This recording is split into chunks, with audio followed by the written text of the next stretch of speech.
Hello, hello, good evening. It's Monica from Life is Art, and it's Wednesday. Let's create. We are going to be making a fancy fold type of card today, but it is a simple fancy fold, and we like to see that sometimes. Sometimes the fancy folds can get a little overwhelming, but tonight's is not going to be that difficult. Okay, so we're going to be looking at a collection that's available. You can find it in the mini catalog from September to December, and it's this beautiful collection called The Nests of Winter. It has beautiful little birdies in it, and some greeneries, and some pussy willows, and birch trees, and all sorts of good things. We're going to be using some of the DSP, the Designer Series paper. We're going to be using the Winterly Treetop stamp set. We're also going to be using the Earth Tones Shimmer gems on this project. And yeah, and we're going to be using the dies too. Alrighty. And yes, I'm using a die today. Although when I was working on an example of this particular card, I actually did the fussy cutting. And then I was like, wait a minute. I actually have the dies for this one. If you're joining me live, just say hello or howdy so I know you're here. If you're watching later on replay, you can say replay. I love to see your comments, not hear them obviously, and to let me know what you think of the projects. And let's get started. So we're going to be creating a shadow box card, a simple shadow box card. We're going to start out with a piece of cardstock as our base, and I'm going to be using Cherry Cobbler for this, and that is one of the coordinating colors with the Nests of Winter paper. And so this piece has been cut to 11 inches by 4 1/4. And when I post the photos of this on my Facebook page, I will include all the measurements, and I will also afterwards include them in the description below the video. All right, so we've got 11 inches by 4 1/4, and we're going to do some scoring on this. So I'm going to grab my Simply scored board. That has a funny ring in my ears, and I'm going to be scoring along the 11-inch side. So I've got my paper in here lined up, and you want to make sure you've got it tucked right into the corner. Gonna grab my stylus here, and we're going to be scoring a whole lot of score lines. We're going to start at 1/2 inch. And 1/2 inch is always a little bit tricky because you're right in the corner. So we're going to score 1/2 inch, and then we're going to score at 1 inch. So 1/2 inch, then 1 inch. Then we're going to make a big jump, and we're going to go to 4 1/2. We're going to score at 4 1/2. And I don't know why, but I always score twice. And then we're going to score at 5 inches. You will notice that all of these score lines are 1/2 inch apart, other than this big jump, and there's going to be another big jump. Then we're going to score at 5 1/2. Again at 6. And then 6 1/2. And then we're going to do another big jump, and we're going to come over here and we're going to score at 10 inches. And you guessed it, if we scored at 10, we're about jumping to 10 1/2. So we're going to have 2 1/2 inch sections here. We're going to have 4 1/2 inch sections in the center, and 2 1/2 inch sections on the side. That's like a tongue twister. All right. Let's move that out of our way. And then we are going to do some creasing on these score lines. The first one that we can do, and we like to fold with the bump side to the inside, is to crease on the one that folds the card in half. So there's one of those score lines that was right at 5 1/2. And if you're good at quickly thinking on your feet, that you will then see that this is 5 1/2 by 4 1/4, and this will be the standard card size, and so it will fit in your standard size envelope. So we've folded that that center fold in the middle, And we folded that as, well, if we're looking from the outside, we folded that as a mountain fold. So we created a little mountain there. Now our next score lines on either side of that mountain fold are going to be folded as valley folds. That means we're going to push the score line down into the valley, which lifts up our paper, and we can fold it right back on itself like that. And if we want, we can flip over and do the same thing on the other side. So this score line that's right beside the one in the center, we're going to push down and lift the paper up and create a valley fold there as well. And you can always double check to make sure everything's lining up along your edges so nothing's going crooked. Okay, so we've got our center is a mountain fold, and then we have 2 valley folds. Now the next score line is going to be a mountain fold again. So that means we're going to push the score line up from behind, up the mountain, and we can fold everything flat. It's already been scored. It doesn't have to stay scored. Paper has a memory, so it will remember the way that it was scored. So there we go. We've created another mountain fold. And then our last one over on this other side, we're going to create a mountain fold for this one. So mountain, push the score line up the mountain from behind. Just like somebody, if I was trying to climb a mountain, I would have to have somebody behind me pushing me up the mountain from behind. So now you can see here, if I hold it up like this, that we have in the center, those score lines that we had, we've got a mountain, valley, mountain, valley, mountain. So we created our own little zigzag in the middle, just like an accordion. And then let's come over to the score lines on either side. This first score line right here is going to be a valley fold. So we're going to push the score line down into the valley, which lifts up the cardstock on the end. And then the second one is going to be a mountain fold. So we're going to push the score line up the mountain from behind. That folds the paper around the back. And there we go. So again, we did a valley and a mountain. Now we need to repeat the same thing over here. So this second last one will be a mountain. So push the score line up from behind. And then our last one will be a valley.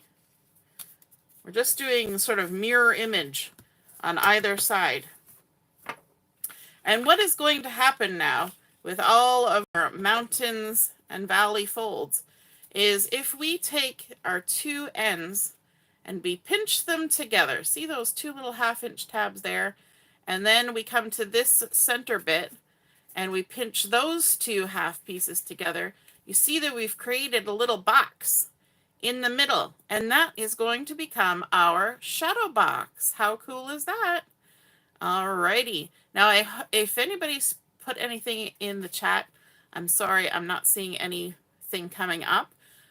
So if I miss what you say, I apologize, but it's just not showing up.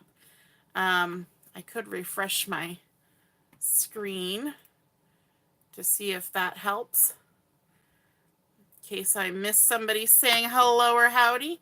All right, so now we want to start doing some decorating on here. So what we're going to do is we're going to open this back up because it's a lot easier to add the bits and pieces when it's all just kind of flat like this, right? You know this. We're going to add some designer series paper to our card, and I chose the Nests of Winter designer series paper, or pattern paper as we like to call it. And I chose this one. It's in sort of the green colors that are in this collection, the garden green. And this large panel is going to go on the front. We're going to call this the front of our card. Okay.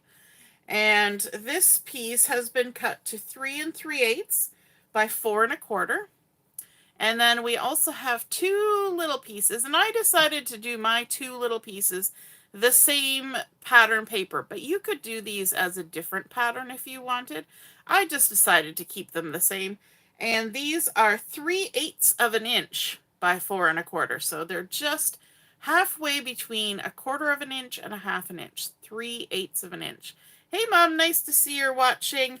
And these are going to go in these little 1/2 inch sections that are on either side of that center panel. So this is our center fold. So beyond my hand, that's the back of our card. So this is our front. So we're going to put this one in the middle. We're going to leave 1/2 inch of just the cherry cobbler, and then we're going to put some pattern paper on those outside 2 1/2 inch pieces. So let's go ahead and add some adhesive to this. Now I'm going to add a little more adhesive than you typically see me add on such a small piece of paper. Normally that's all I would add, but I'm going to add a couple strips in the center as well, because we're going to die cut a little peekaboo hole out of this, and that will just be, it'll just sit nicer if we add a little extra adhesive. Alrighty, we're going to take all those backings off, like so, in the trash. And then we want to center this in our panel, and it's going to go right from top to bottom. So there's no gap at the top or the bottom, but there will be just a twiggle of gap on either side between the score line and the designer series paper. Just a twiggle. Twiggle is usually a liquid measurement. Just a hair, just a hair.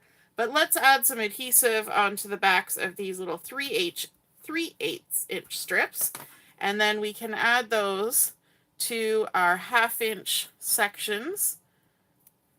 The outside one here, again, this is going, I'm going to turn it sideways. This is going to go all the way from the bottom to the top, but there's a little bit larger gap in between the cardstock and the edge. There's a little more of the cardstock showing on these ones than there was in this center panel. Then we're going to take this other one, and this is where you have to keep in mind, we're just leaving one panel of the cherry cobbler exposed, because if we go farther, then we're on the back of our card. We don't want to quite be there yet. So we're going to skip one section of cherry cobbler, and we're going to attach our strip right there. Aren't those fun? Happy little green stripes. Awesome. Okay, now I want to cut myself a little peekaboo hole in here because we're making a shadow box, and in order to have a shadow box, you have to be able to look into the box. So I'm going to use the Stylish Shapes dies, one of my favorite ones, comes out over and over and over again. We're going to use a circle for this, and I'm going to use the second largest, which is a 2 1/2 inch circle. And I want to put it on my card, and I'm going to kind of bump it up towards the top of my card. I'm going to grab a couple little pieces of washi tape to help me with this, just to hold it in place when it goes through my big shot. So I'm going to go a little bit up towards the top, so it's not exactly in the middle, and I'm only eyeballing it, okay? We're not getting precise with this one. We're just eyeballing it. It's all good. And kind of centered from side to side, hopefully, and a little bit north of the median. All right, let me grab my big shot.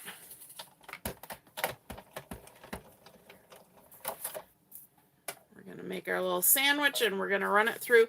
Now, I'm not folding this. I'm leaving it open, so we're only die cutting just the front portion of our card.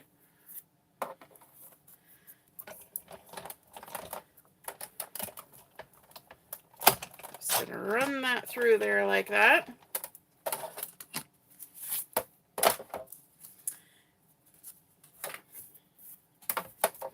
And we'll move this again. We'll need it later, but we'll move it for now. When we pop this out, this is a nice little piece. And this time of year especially, something like this with a nice little stitch detail around the outside, a nice little bit of cardstock on the back, that would make a nice little gift tag or something. So don't chuck that out. Set it aside, and you can use it again. All right. Always want to put your dies back so you don't lose them. So we'll just tuck that in there like that. All right. Now our next step is to have a couple pieces of basic white cardstock. And these two pieces have been cut to 3 1/4 by 4 inches. We have 2 of them. One will be for the back of the card, and one will be for the front of the card. So let's take the one we're going to use for the front of the card. And we're going to kind of do a little bit of sort of putting together without actually putting together. And so we're going to take this piece and center it in the inside of our card. So we've got our outside here. Center it in the large panel, and you'll see that there's a bit of cherry cobbler showing all the way around. We're going to keep that in the center, and then we're going to close our card at that halfway point. And this is where you want to have pencil handy. So we're just going to take our pencil and we're just going to draw very lightly, just to give ourselves a guide of where that opening is around the circle. And you want to make sure you have an eraser handy. So you can see there, hopefully, we have drawn a little circle to give ourselves a little bit of place and time for the stamping that we're going to do next. So we've got the Winterly Treetops stamp set here, and I'm going to go ahead and stamp this cute little branch with the 2 birds on it. And I'm going to use Memento ink for this because I'm going to do some coloring. Just grab my stamp. And what we want to do is get it all inked up.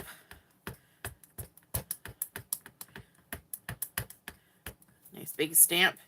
And then I'm going to scooch a little closer to me. We're going to line this up so that we got both our birds in the circle. It doesn't matter if the berries are in the circle or the branches, but we want the birds to be in the circle. There we go. Not too hard. And let me lift that up. And I probably should have put something underneath that because I stamped off the edge a little bit. That's okay. We'll just get some ink somewhere. So there you can see, hopefully, we've got our circle there and we've got our birds inside the circle. Okay? And then we're going to also stamp on the back panel for our card. And this is where we're going to put our sentiment. At least that's where I'm putting my sentiment. Because I'm using a little bit larger of a sentiment. And I want to stamp it in a color that's going to coordinate. So I'm going to use Garden Green for this. And from that same Winterly Treetops collection, I'm going to be using the Sending Thanks and Much Love stamp. So I've got that loaded up on a block here. I'm going to ink it up. And I'm going to stamp it a little bit up towards the top. And that way I can write my own little message underneath as well. While we're doing stamping, also bring in the last stamp that I'm going to use, which is this lovely swag. And I think this is really pretty. I like the look of it. And yes, I could stamp it, but I've actually already stamped it. So I'm just going to bring that in so you can see. All right. Now on the ins, and we're going to use two. I'm going to use 2 of these. So I've just got them stamped up. Going to set them aside. Let's do some coloring. And I have gone ahead and I've looked at the coordinating colors, and that you're going to look at this and say, Monica, you always say you're sticking with 2 or 3 colors. That's more colors than 2 or 3. Well, we have a couple neutral colors because we have a gray and a brown, and the brown is for the branch, and there's no way around that. The branch is what the branch is. Then I have 2 greens. And then I'm going to combine this one, which is light pumpkin pie. I'm going to combine that with my brown for the beak of my little birdie. And then we have red and blue. So we really have green, red, and blue, and then basically some neutrals. Okay? So hopefully that kind of helps you get the idea of where we're going with this. So let's start with our bird. And what I'm going to do is I'm actually going to use the light gray Granite. If you've ever wondered about what colors to use with a collection, let me just grab from the Designer Series paper pack. When you get your Designer Series paper, and of course all the paper bits want to fall out of my pack, you will see a great big piece of sturdy paper board in there to keep your papers from bending. And it has the list of all the colors: black, blueberry bushel, cherry cobbler, coastal cabana, copper clay, crumb cake, daffodil delight, garden green, granny apple green, gray granite, night of navy, pumpkin pie, real red, and shaded spruce. Okay, so lots of colors are in there. So that's where you go to look for it. And I don't throw that out. I keep it because I want that information on hand when I need it. So I'm going to start with my gray granite, and this is the light, and I'm using the brush tip, and I'm just going to color my entire bird. It's pretty easy peasy. And although I know that a lot of this one bird is going to be outside the circle, I'm still coloring it all because, yes, we have a little window to look through, but you can see around the little circle window. You can see things that are kind of tucked in the edges. So I'm just going to color the whole thing. And then we're going to color this guy. And we're just laying down a foundation of the gray over the whole little birdie. I think they're so cute. They're little plump winter birdies. And they're just hanging out on their branches there. So we've done our gray. And we don't need that anymore. Then we're going to come in with blue. And I have chosen the light blueberry bushel. And this is actually going to make the bird stand out quite a bit, which is good because it's going to be inside the shadow box. So you want it to, to be seen because it's a different color from everything else that's going on. So we're going to add some light blueberry bushel on the on the wing. I was saying the leaf. On the wing of our bird, like that. And then also we'll add a little bit up here around its head, like that. Kind of connect the two. And a little bit over here where this other wing is. There's a tail of the other one, like that. Let's come up here. We'll add some there. I love blue. Happy little blue birdies. And we can even add a little bit down there for his tail. Alrighty. If you want to try and blend them a little bit, you can come back in with the gray and just kind of go over where they're kind of one on top of the other if you want. I don't think it makes much difference. It is what it is. Be happy with your coloring. All right, so then we're going to come in, we're going to add a little bit to our branch.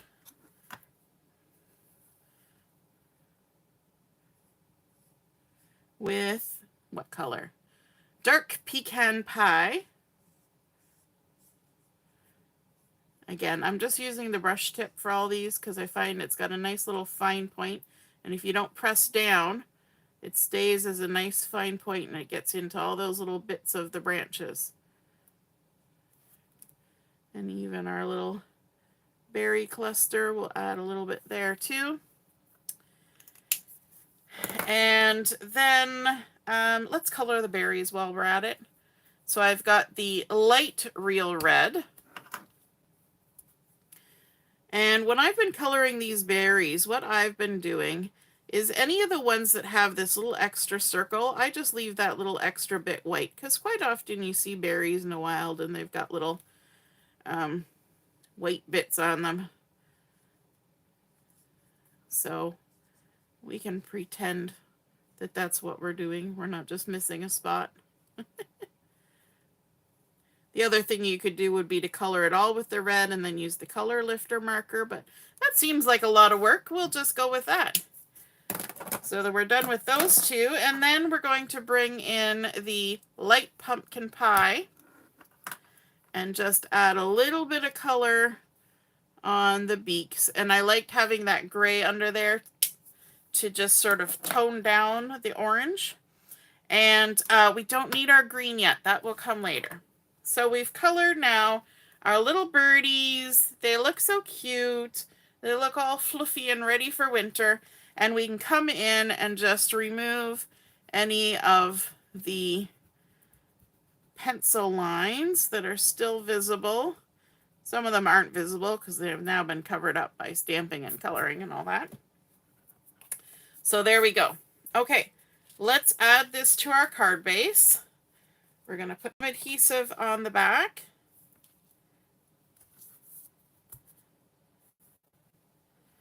Now, I'm not doing any kind of treatment to what would be the sky behind these birds.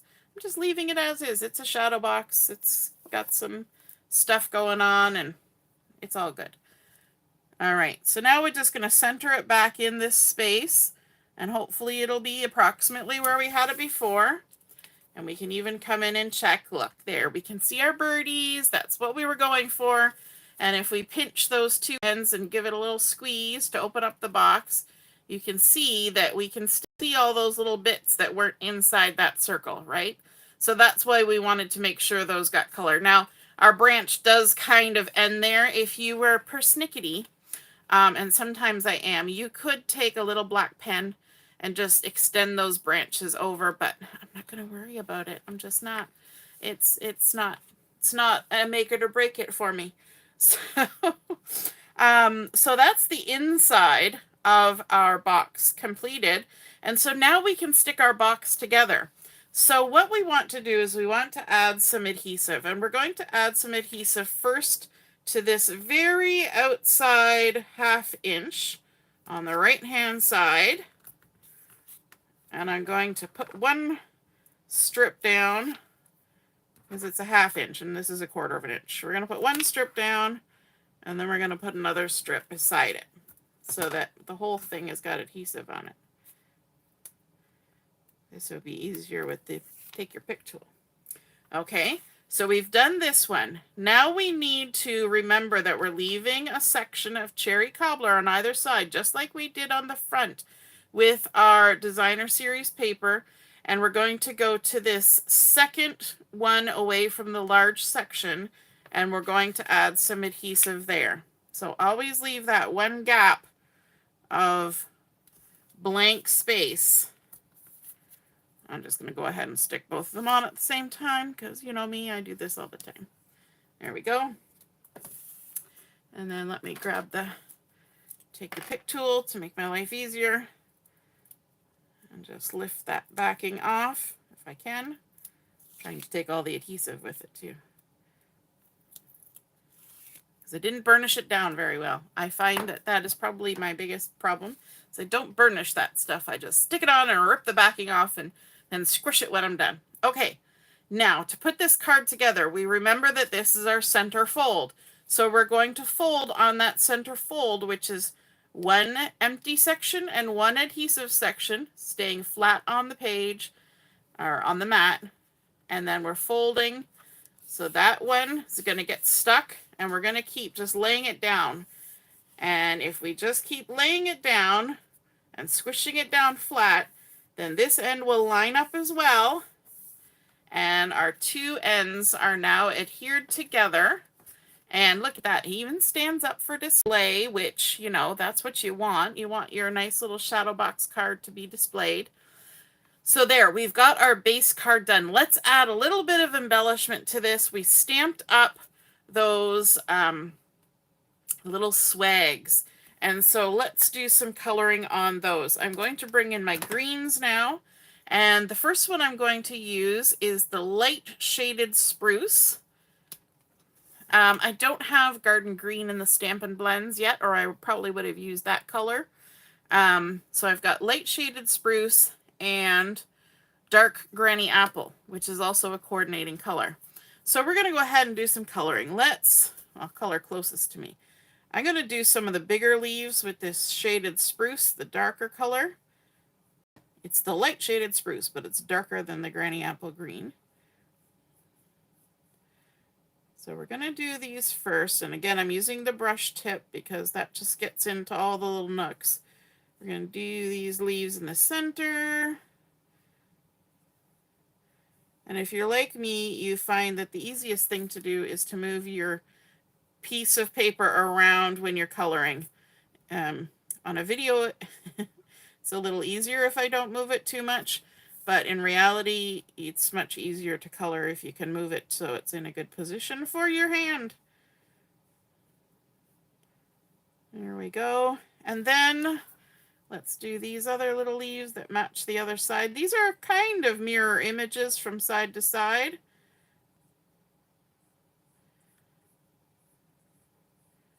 Just color those leaves, and I'm trying to be careful, so I'm actually taking way longer than normal. Okay, now I'm going to do these little tufts on the end. There's just a couple little leaves, and you want to just barely touch the tip of your brush to these. The tip of your brush tip. There we go. And then also these ones down here.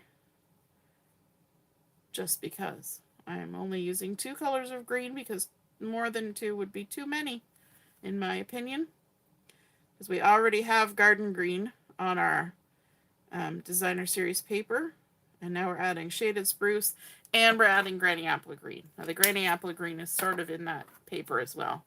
All right, so let's add the lighter green to these ones that are on the inside of the swag.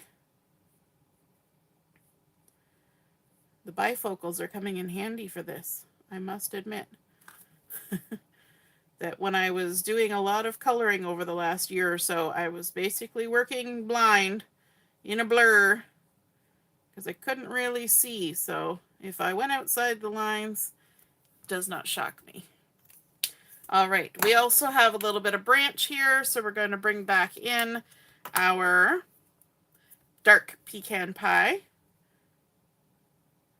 And just add the tiniest little tap of it on those 2 little spots. Just barely touch the paper to try and get in those little bits. If you're ever not sure, you can just skip coloring those. But it's just barely touching the paper is what you want to do. All right, and then we're going to bring in the light real red. We're going to color up the berries just like we did on the branch that the birds were on. We'll just leave those white spots white. It kind of makes them look shiny, I think, too. A little bit organic, a little bit shiny. You could even add something on top of these to make them a little bit shiny or sparkly, some Wink Stella or something like that. But that's what we're going to do for coloring those. And then we need to do some die cutting. So let me grab the dies that coordinate. You can see we have the birds and the single bird. We've got some pussy willows. We've got some evergreen branches. There's another one. And then also this frame. So lots of fun things going on in the dies. And those dies will also cut some of the birdies from the designer series paper. How fun is that? Let's stick our die on here. This is always where I get nervous because I'm so used to fussy cutting that I know what I'm doing when I fussy cut. But sometimes with dies, it takes me a little extra time to line things up. But I also find that it's much easier for me to do the stamping first and then the die cutting. I have not had a lot of success cutting then stamping. I usually do not get it lined up just quite right.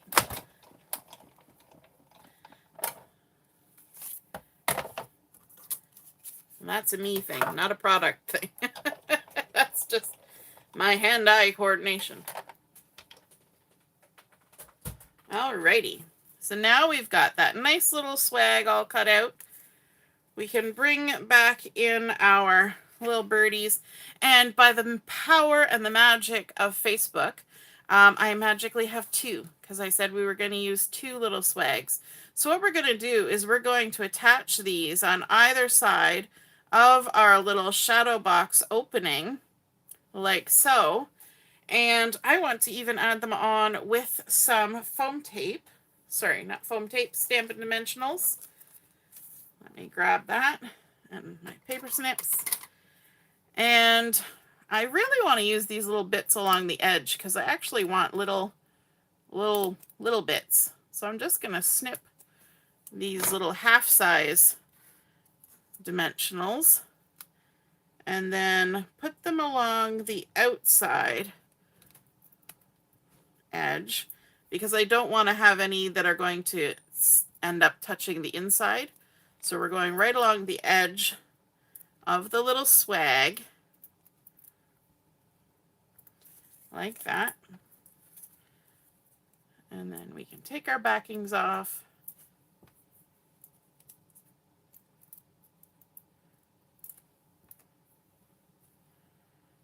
And I also find that using tweezers are my friend. Now, I'm going to actually squish this down so that I can see it nice and flat. I want to make sure I'm kind of centered from side to side. I want to be around the edge of the opening and stick it on. Then we can do the same thing with the other one. And let's go to the other side. Who else uses the edges of their dimensionals? Don't throw those out. Just cut them up. Whatever size you need. These little ones along here are like half size. And along the other side you get some sort of 3/4 size ones.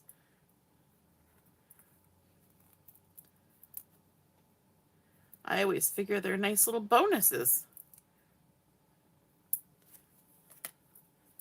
All right. Let's peel these off, and I don't feel bad about adding a little bit of dimension because this entire card lays flat. And all it is 3 layers, well, it's going to be 4 layers of cardstock and 1 layer of designer series paper. So it, you know, it's not any more bulk than the average card. In fact, probably a little less, actually, depending on how many layers you'd like to put on. So 1 little bit of foam on there will be just fine. So again, we're going to just center that, have it around the edge. We want to make sure we don't go above the edge of our card because we want it to fit into the envelope. And then we need to add a little bit of bling on here. But before we do that last step, we're going to turn over and create the space where we're going to do our writing.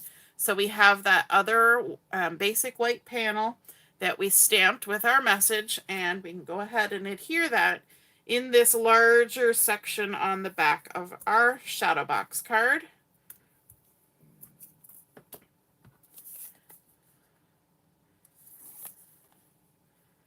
I can get the backing off.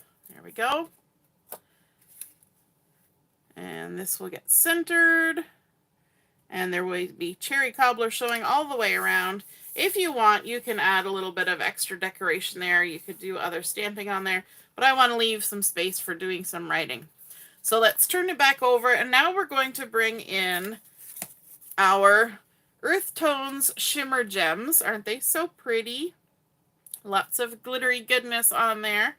And I'm going to use just these ones that are kind of plain up here at the top, and I think they kind of look like little snow fluffies floating through the air, because we could pretend that this is nice and Christmassy. Even though it's a thank you card, you know, there's no time of year where a thank you card is inappropriate.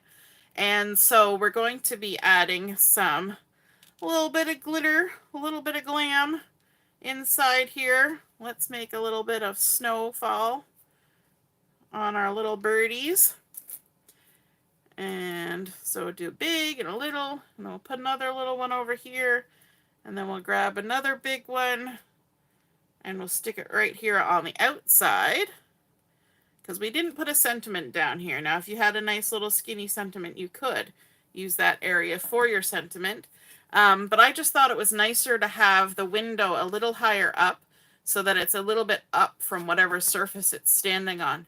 So there we have our completed shadow box card with our beautiful little birdies tucked inside there, our nice swag. We started out with our cherry cobbler base, doing all our scoring, adding on our designer series paper from the Nests of Winter collection. Then we popped that circle out with the stylish shapes dies and framed it with the beautiful swags. And then, of course, stamping on the back side and a little bit of those shimmer gems. I hope you enjoyed seeing this shadow box card come to life.